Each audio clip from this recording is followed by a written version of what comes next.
పిల్లలకి స్కూల్ పాఠశాలైతే పేరెంట్స్‌కి స్కూల్ పేరెంట్స్‌శాల.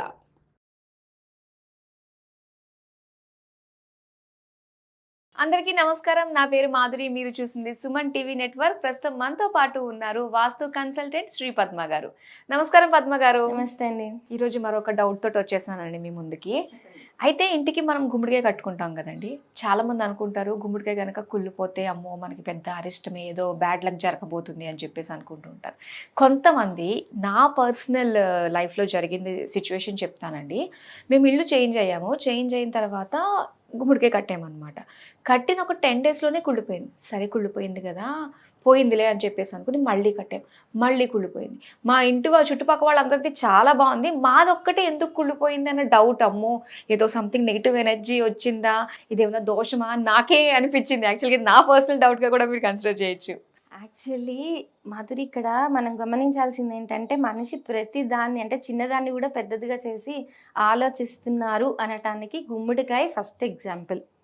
గుమ్మడికాయ కట్టేదే మనకి రక్షగా, మనకి ఏది నెగిటివిటీ రాకూడదు అని కడుతున్నారు.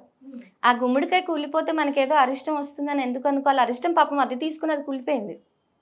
మనకి రాబోయే నెగిటివిటీ ఏదైనా ఉంటే, మీరు కొత్తింటికి మారాను అని అంటున్నారు, ఆ కొత్తింట్లో అది మీరు ఎవరైనా ఇంతకు ముందు ఎవరైతే ఉన్నారో వాళ్ళ ఎనర్జీ లెవెల్స్ ఎలా ఉన్నాయో, వాళ్ళ ఇంటిని ఎలా పెట్టుకున్నారో అవన్నీ కూడా ఇంపాక్ట్. మీరు ఎంత కడిగించి ఎంత వైట్ వాష్ చేసినా కొంతకాలం దాని ఎనర్జీ లెవెల్స్ అనేటువంటివి ఉంటాయి. కొత్త ఇల్లు అయినా సరే, ఎవరు లేకపోయినా అక్కడ వర్క్ చేసిన మనుషులు ఉంటారు, వాళ్ళల్లో మంచి ఉంటుంది, చెడు ఉంటుంది.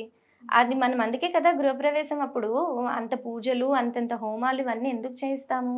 ఇలాంటి నెగిటివిటీ అనేటువంటిది తర్వాత వచ్చిన ఆక్యుపెంట్స్కి ఎవరైతే ఉంటారో, అది అద్దె వాళ్ళే కావచ్చు, సొంత ఇంటి వాళ్ళు కావచ్చు, వాళ్ళకి ఇలాంటి నెగిటివిటీ అవ్వకూడదనే గృహప్రవేశం అంత ఇదిగా చేస్తారు. అంతేగాని అదేదో అందరిని పిలుచుకుని భోజనాలు పెట్టుకుని చేసుకునేటువంటి ఒక వేడుక కాదు అది.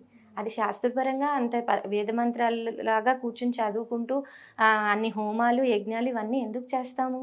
దానికి రీజన్ అదే. ఎందుకంటే అక్కడ ఒక శాంతి అనేటువంటిది ఏర్పడాలి, అక్కడ ఏదైనా నెగిటివిటీ ఉంటే అది పోవాలి అనేసి. మరి గుమ్మడికాయ విషయంలోకి వస్తే, గుమ్మడికాయ కట్టిందే మనకు ఆ నెగిటివిటీ అబ్జర్వ్ చేసుకునేందుకు. ఓకే, ఇప్పుడు మనం గుమ్మడికాయ ఎందుకు కడుతున్నాము? గుమ్మడికాయ కడితే ఎవరైనా మన మీద ఏడ్చినా, లేదంటే అక్కడ ఏమైనా నెగిటివ్ ఎనర్జీ ఉన్నా అవన్నీ అది లాగేసుకుంటుంది. గుమ్మం బయటనే పోతుంది, అక్కడికే వెళ్ళిపోతుంది. మనకి ఎఫెక్ట్ ఇది. అది ఒక మనకేంటంటే ఒక రక్షణ కవచం లాగా అనమాట. అలా ఫీల్ అవ్వాలే తప్ప అది కుళ్ళిపోతుంది అని అంటే, కుళ్ళిపోవడానికి చాలా కారణాలు ఉంటాయి. సహజంగా గుమ్మడికాయ అంత తొందరగా కుళ్ళేది కాదు. అది దాంట్లో నీటి శాతం చాలా ఎక్కువ ఉండటం వల్ల అది ఏమవుతుంది, ఎప్పుడు కూడా అలా హ్యాంగ్ అయి ఉన్నప్పుడు చాలా సంవత్సరాలు, అంటే ఈ దిష్టి నెగిటివ్ ఎనర్జీస్ ఏమీ లేకపోతే చాలా కాలం ఉంటుంది. కానీ ఎక్కడి నుంచో ఒక సీలింగ్ దగ్గర నుంచో, లేదంటే ఎక్కడి నుంచైనా చూరుతో నుంచి కారుతున్న చిన్న చిన్న బొట్లు ఉన్నాయి, దాని మీద పడుతోంది అనుకోండి, ఆ గుమ్మడికాయ మీద పడుతోంది అనుకోండి, మరి అది కుళ్ళకేం చేస్తుంది? వర్షాలు డైరెక్ట్గా దాని మీద పడుతున్నాయి, ఎక్కడో నిలిచిన నీళ్లు దాని మీద పడుతూనే ఉన్నాయి, అది కుళ్ళకేం చేస్తుంది? నాకు ఒక డౌట్. ఇప్పుడు ఏంటంటే ఒకప్పుడు గుమ్మడికాయ కట్టే వాళ్ళు ఎలాగంటే ఒక నారతోటి చేసిన దాంతో కట్టేవారు. ఏంటది, కొబ్బరి పీచ అండి, కొబ్బరి పీచుతో సంథింగ్ దాంతో చేసేవారు, ఒక తొట్టిలాగా కొబ్బరి తాడులాగా చేసేవారు. కానీ ఇప్పుడు ఒక ప్లాస్టిక్ టైప్ లో వస్తుంది, కట్టచ్చు. దానికి కట్టడానికి అంటే దాని వల్ల కూడా అది కుళ్ళిపోవడానికి ఆస్కారం ఉంటుంది. దాంట్లో ఒకవేళ అది కట్టిన మెటీరియల్ కనుక వాటర్ ని ఎక్కువగా అబ్జర్వ్ చేసుకుని దాంట్లో పెట్టుకుని అలా ఉందనుకోండి, గుమ్మడికాయ దాంట్లోనే ఉంటుంది కాబట్టి నానినట్టు అయ్యి కూడా పాడయ్యే అవకాశం ఉంటుంది. అయితే అది ఫస్ట్ మనం చెక్ చేసుకోవాలి. ఒకవేళ ఇవి ఏమీ లేవు, మీరు అన్నట్టుగా నేను ఇవాళ తెస్తున్నాను 4 రోజులకు పోతుంది అని అంటే అది ఇంకా మంచిదే కదా, మీకు ఆన్ చేస్తోంది. అంటే ఆ 4 రోజుల ఎఫెక్ట్ మీ మీద పడట్లే, గుమ్మడికాయ మీద పడుతుంది. కాబట్టి ఏంటి, మీరు మిమ్మల్ని వార్న్ చేస్తున్నాను అంటే ఏదో మొత్తానికి సంథింగ్ ఇస్ దేర్, ఏదో ఒకటి జరుగుతోంది, మీరు జాగ్రత్త పడండి అని హెచ్చరిస్తోంది. అప్పుడు మీరు అసలు అక్కడ ఏమైనా ఎనర్జీస్లో ఏమైనా ఇంబ్యాలెన్సెస్ ఉన్నాయో వాస్తు కన్సల్టెంట్ని కలవటం కానీ, లేదంటే దానికి తగిన ఉపాయాలు ఏదైనా వెతుక్కోవటం కానీ, ఇవన్నీ మనం చేయొచ్చు. హెచ్చరిక అనేటువంటిది ఇస్తుంది. సో గుమ్మడికాయ కూలిపోయింది కాబట్టి మీరు ముందు ఇప్పుడు మనం బ్లడ్ టెస్ట్కి వెళ్తున్నాము అని అంటే రెగ్యులర్గా హెల్త్ చెకప్లు చేసుకునే వాళ్ళు ఉంటారు, ఇన్సూరెన్స్లు కట్టే వాళ్ళు వాళ్ళు ఉంటారు. బ్లడ్ టెస్ట్ చేసుకున్నామంటే మనకి ఏదో రోగం ఆల్రెడీ బాడీలో ఉందని కాదు కదా దాని అర్థం. ఇన్సూరెన్స్ కడుతున్నాము అని అంటే మనకి ఏదో అయిపోతుంది కదా అని కాదు కదా దాని అర్థం. ముందు జాగ్రత్త, అది మనని హెచ్చరిస్తోంది. ఇక్కడ ఏదో ఉంది నెగిటివిటీ, ఈరోజు నేను ఇది తీసుకుని కుళ్ళిపోయాను, రేపు నువ్వు నన్ను కట్టకపోతే నీకు ఏదైనా జరిగే ప్రమాదం ఉంది కాబట్టి జాగ్రత్త పడు అని హెచ్చరిస్తోందే తప్ప భయపడమని కాదు దాని అర్థం. అయితే గుమ్మడికాయ లేని ఇల్లు ఉండకూడదు. ఎప్పుడు కూడా గుమ్మడికాయ అనేటువంటిది ఖచ్చితంగా అది కట్టాలి.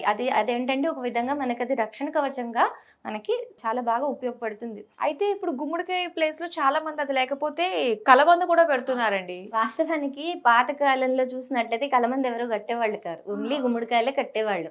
కలబంద అనేటువంటిది కట్టకూడదని ఏం లేదు, కానీ ఏంటంటే ఈ రీసెంట్ ట్రెండ్ లో కలబంద అనేటువంటిది ఒక కామన్ దిష్టికి వాడేటువంటి ఒక ప్లాంట్ గా మనకి తయారైంది. ఎందుకు కలబందనే సెలెక్ట్ చేసుకున్నారు అని అంటే గుమ్మడికాయ లాగానే కలబంద మొత్తం వాటర్ అంటే దాంట్లో జెల్ లాగా ఉంటుంది చూసారా, అది చలవనిస్తుంది. యాక్చువల్గా చెప్పాలంటే ఇది మెడగాస్కర్ ఆ ప్లేసెస్లో మనకి యాక్చువల్లీ ఇది ఆ నేటివ్ అనమాట. ఈ మొక్క ఏదైతే అలోవెరా ఉందో అది మన ఇండియన్ నేటివ్ ప్లాంట్ కాదు అది అసలు.